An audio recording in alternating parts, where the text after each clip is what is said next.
Hi, welcome to Trailers from Hell. I'm Larry Karaszewski, and desperate times call for desperate measures. So we're having class outside today.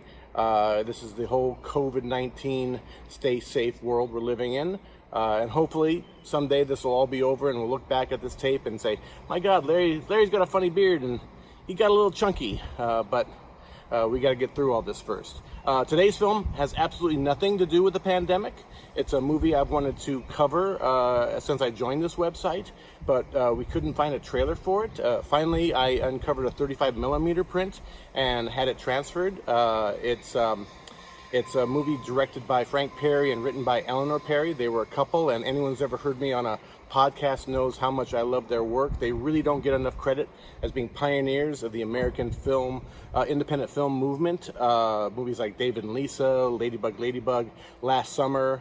They dipped their toe into the studio world with a movie called The Swimmer, which is brilliant, but it got taken away from them and recut, and some scenes were directed by Sidney Pollack. So today's movie is actually the first movie they made for a studio, which they kind of controlled from start to finish. It's based on Sue Kaufman's novel. It's from 1970. It's Diary of a Mad Housewife.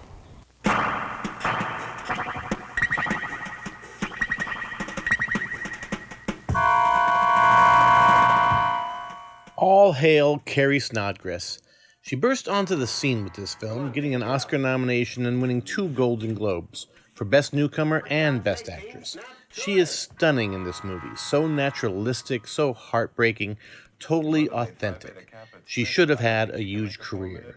But singer-songwriter Neil Young saw this movie and, quote-unquote, fell in love with an actress.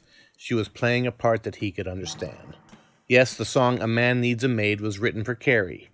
The two became a couple, and she walked away from Hollywood, devoting her time to their disabled child. When the pair broke up a few years later, she tried to resume her career, but nothing clicked. She made a legendary bad decision when she turned down the role of Adrian in Rocky because of a salary dispute. Stallone had offered her a percentage of his back end, but the upfront payment was low and didn't please her. She would have cemented her stardom and netted millions. It was something she always regretted. Richard Benjamin is technically top billed in Diary, and he's amazing too, playing her asshole social climbing husband. Maybe the most unlikable character in the history of film. For days after watching this, you'll have his voice in your head. Tina! How about a little rolled in the hay? Yikes. Eleanor Perry's script and Frank Perry's direction are smart and insightful, and it really feels like they know this world. You believe every moment. The film was made in the wake of the out-of-the-blue success of Easy Rider. Universal Pictures put executive Ned Tannen in charge of a division to find interesting filmmakers and have them make a movie for under $1 million. It's an impressive slate. This film, The Hired Hand, Two-Lane Blacktop, Taking Off, The Last Movie, but they all failed at the box office. For a long time, Mad Housewife was hard to find. Most likely music rights were the issue, due to an early appearance by Alice Cooper. But I've heard there's a beautiful new Blu-ray on the way, so the world can once again appreciate Diary of a Mad Housewife.